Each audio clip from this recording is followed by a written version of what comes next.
Abi pandemiden önce işimiz iyiydi. Pandemi dolayısıyla kapandı. Şahinbey Belediye'miz bize destek çıktı 1,5 yıl önce. Yine bu pandemiden dolayı kapalı olduğunda bize destek çıkıyor. Sağ olsun, belediyemizden razıyız. Başka da ne diyeyim, inşallah pandemiden sonra daha güzel olur, daha iyi olur inşallah, onu düşünüyorum.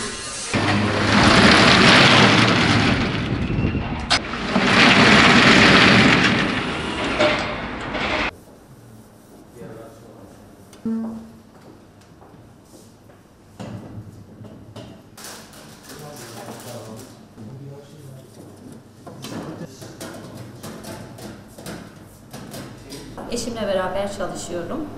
Bu salgın dolayısıyla zaten kantinlerimiz falan kapalıdır. Önceki desteklerinden dolayı 1000 lira, 1500 lira.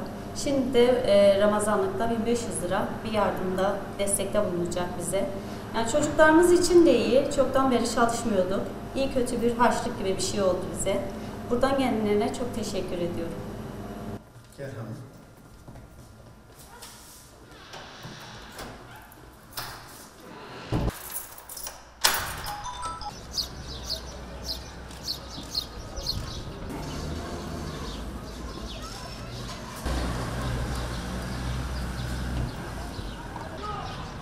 Bu pandemi sürecinde okulların açılmaması bizi bayağı bir sıkıntıya koydu.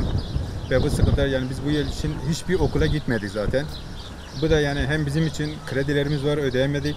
Kredilerimiz beklemekte ve beklediği yerde faiz binmekte. Şu an biz onu bekliyoruz. Artı bu süreçte yani bize herhangi bir yardım gelmedi. Tek yardımımız şu an ikinci fazla olan Şahinbey Belediye Başkanlığı'ndan geldi. Öncesinde 1500 TL'yi aldık. Şu anda bu bayram üzere yani bize gene 1500 TL yardım verilecek.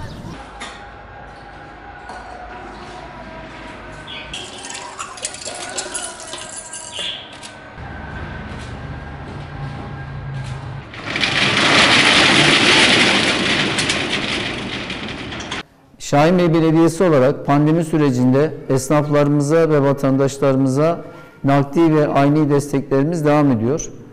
Bugüne kadar 103 milyon lirası nakit, 176 milyon lirası da ayni olmak üzere toplamda 279 milyon TL vatandaşlarımıza ve esnaflarımıza destek sağladık. Özellikle pandemi sürecinde genelgeyle iş yeri kapanan 25 ayrı meslek grubunda 6000 esnafımıza birinci fazla 1000 lira, ikinci fazla 1500 lira, üçüncü fazla da 1500 lira olmak üzere toplamda 4000 TL kişi başı 6000 esnafımıza nakit destek sağlamış olduk. Amacımız bayram öncesinde iş yeri kapanan esnaflarımıza destek olmak, onlara yardımcı olmak.